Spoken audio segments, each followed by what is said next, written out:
अभिनंदन है। इस चर्चा की शुरुआत हम करते हैं। संबित पात्रा, आप हैकिंग भी करा रहे हैं, आप हैकिंग भी करा रहे हैं, आप टेपिंग भी करा रहे हैं, ऐश्वर्या राय बच्चन के पीछे भी आप पड़ गए हैं, क्या क्या कर रहे हैं आप? देखिए अमीश भाई, मुझे तो बड़ा आश्चर्य हो रहा है। मैं समझ नहीं पा रहा हूं कि मैं रोऊं या मैं हंसूं, क्योंकि जिस प्रकार की परिस्थिति अब उत्तर प्रदेश के चुनाव में है, जिस प्रकार के आक्षेप प्रति आक्षेप उत्तर प्रदेश के चुनाव में लगाए जा रहे हैं, ये वास्तविक रूप में चिंताजनक है।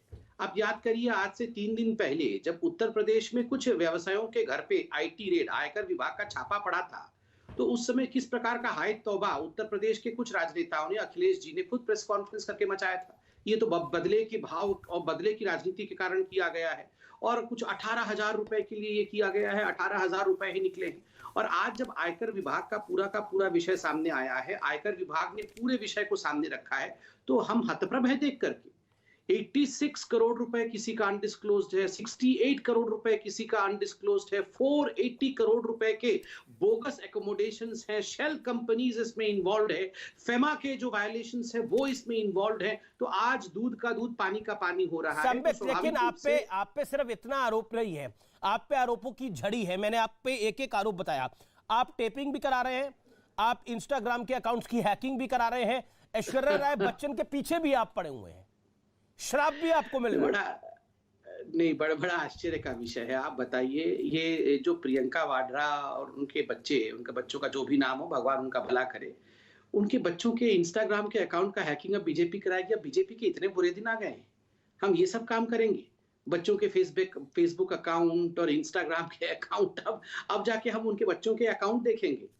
किस प्रकार की बातें हैं ये, बताइए। मुझे तो आश्चर्य होता है। हम तो सोचते थे कि चलिए, राहुल गांधी तो अमेठी से चले गए, जनता ने उन्हें हरा दिया, अब उनकी बहन प्रियंका वाड्रा आई हैं, तो हो सकता है राहुल गांधी 19 थे तो प्रियंका गांधी 20 होंगी, थोड़ा आगे ही होंगी सोच समझ में, सूझबूझ में। मगर बताओ, बंद मुट्ठी लाख की, खुली मुट्ठी खाक की, ये परिस्थिति है।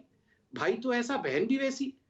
अब बताइए, इंस्टाग्राम अकाउंट, ये मोदी जी और योगी जी बैठ के ये इंस्टाग्राम अकाउंट चेक करके इनके इंस्टाग्राम अकाउंट हैक कर रहे हैं। कल को इनके घर में पानी नहीं आएगी, बिजली चली जाएगी, तो बोलेंगे मोदी जी ने बिजली काट दिया है, योगी जी ने इनकी पानी बंद कर दी है। अब हमारा यही काम रह गया है। इतना तो माफ करिएगा अमीश जी, आपके जो सास बहू साजिश सीरियल दिखाते ना 2 बजे, ये सारे लोग लड़ते रहते हैं आपस में कि तुमने जरूर कुकर में कुछ चढ़ा दिया होगा, तुमने चने निकाल दिए होंगे, तुमने बिजली बंद कर दिया। ये सारा सास बहू साजिश वाली कहानी है। आप बताइए, बीजेपी अब इतनी बड़ी पार्टी यही सब करती रहेगी क्या बैठ के? क्या मजाक बना रखा है? और फोन टेपिंग, किसका फोन टेपिंग करेंगे? ये राहुल गांधी प्रियंका वाड्रा जी का फोन टेपिंग करके क्या करना है? मतलब आप बताइए, क्या सुनने को मिलेगा वहां? तो वो 24, मैं बता देता हूं, बिना फोन टेपिंग सुने क्या राहुल गांधी बात करते होंगे? हिंदूवादी, यही फोन में 24 घंटा उनका चल रहा होगा। और प्रियंका वाड्रा ने क्या बात करते होंगे ये लोग? पर अखिलेश जी कह रहे हैं उनका देखिए, ये आरोप तो अखिलेश जी ने पहले लगाया था कि उनका फोन टेप आप करवा रहे हैं। ये पहले आरोप इनका था, फिर प्रियंका जी ने इसको सेकंड किया कि हाँ सही कह रहे हैं अखिलेश। देखिए, इनको सब इतना कंफर्मेशन है कि इनके सारे फोन टेपिंग हो रहे हैं और हमने करवा रखे हैं। ये टीवी में क्यों बोलते रहते हैं? इन सब विषयों को लेकर ये आगे क्यों नहीं जाते? कोर्ट में केस क्यों नहीं दर्ज कराते हैं? और आप बताइए अमीश भाई, ये राहुल गांधी प्रियंका वाड्रा इनका फोन टेपिंग करके हमें, पर अखिलेश जी का फोन टेप करके कुछ मिल जाएगा? क्या मिलेगा अखिलेश जी का फोन टेप करके? आप बताइए क्या मिलेगा?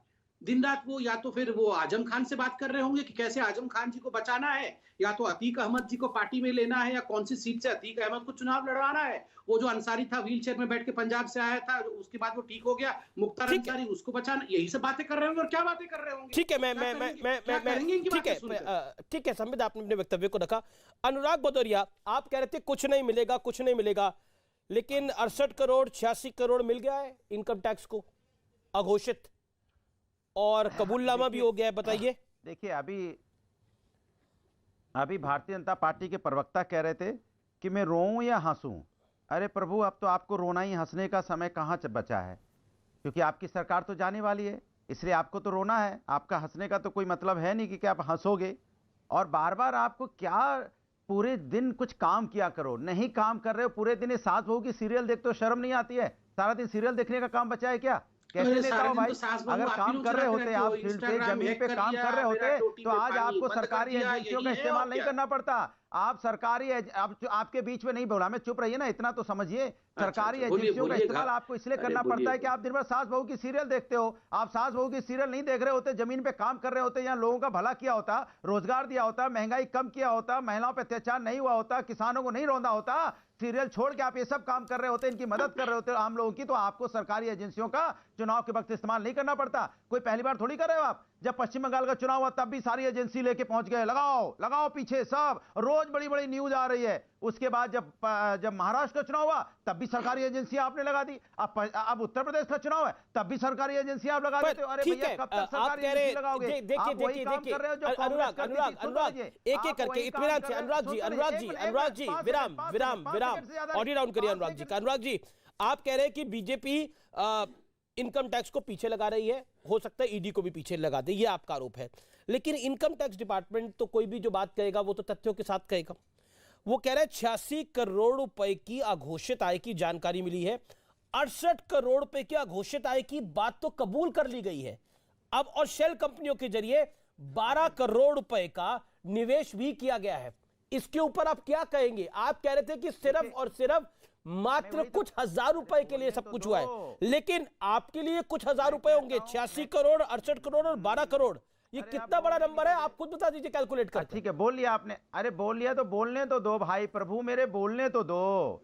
मैं तो ये कह रहा हूं कि यही काम कांग्रेस किया करती थी, कांग्रेस यही काम करती थी। अगर कांग्रेस ने जमीन पे काम किया होता तो आज कांग्रेस की हालत नहीं होती। वो भी ईडी सीबीआई के भरोसे चुनाव लड़ने लगी।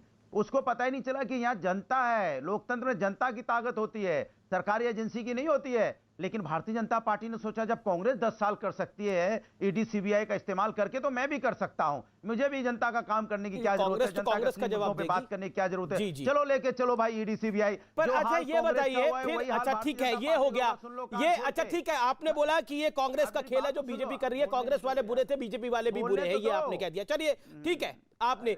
अब मुझे बताइए ये ऐश्वर्या राय बच्चन से पूछताछ, ये एक सेकंड भाई साहब एक सेकंड, ये ऐश्वर्या राय बच्चन से पूछताछ किस चुनाव की बेला की बात हो गई? ऐश्वर्या राय बच्चन को भी आपने चुनाव के साथ जोड़ दिया। पुनामा के कागज कब आए, अरे उसमें कब पूछताछ हुई? आपने उसको भी, ऐश्वर्या राय को भी आपने चुनावों के साथ जोड़ दिया। ऐश्वर्या राय तो सपा में नहीं है ना। अरे तो क्या, अरे सुन तो लीजिए ना अमीश देवगन जी, मैं पूछना चाहता हूं 2005 का केस है, आपको चुनाव के 1 महीने पहले याद आया? ऐसी आपकी टाइमिंग है, सपा का क्या लेना देना याद आएगा? इसके मतलब सुन तो लीजिए, इसके मतलब आप समाजवादी, चूंकि जय बच्चन जी से संबंधित है तो आप चाहते हो कि किसी तरह से समाजवादी पे आंच आए। लेकिन एक बात सुन लो, ये जनता है, सब जानती है कि चुनाव के वक्त आपको ईडी सीबीआई आईटी नजर आ रही है। मुझे नहीं लगता मेरी हाल फिलहाल में किसी चुनाव में हुआ हो, बच्चन भी चुनाव में आ गई है। ओके ठीक है, आपने अपने वक्तव्य को रख लिया सर, मेरा निवेदन को स्वीकार कर लिया। मेरा अब आपने कांग्रेस पे भी सवाल खड़ा करा, भाजपा भी सवाल खड़ा करा। जवाब समित पात्रा, जवाब 40 सेकंड बोलने नहीं देते हो आप, दिक्कत तो ये है। अरे प्लीज बोलने दो। उनसे कहो सास बहू का सीरियल देखना, अरे बोलने दो, सास बहू का सीरियल देखना बंद करो। ये सीरियल बच्चन पे सवाल पूछे तो जवाब देंगे ना। छोड़ के जमीन पे आओ, जमीन पे आओगे तो जनता के बारे में पता चलेगा, जनता का दुख दर्द पता चलेगा, तब आप जनता की बात कर पाओगे, वरना पूरी जिंदगी सीरियल देखते रह जाओगे।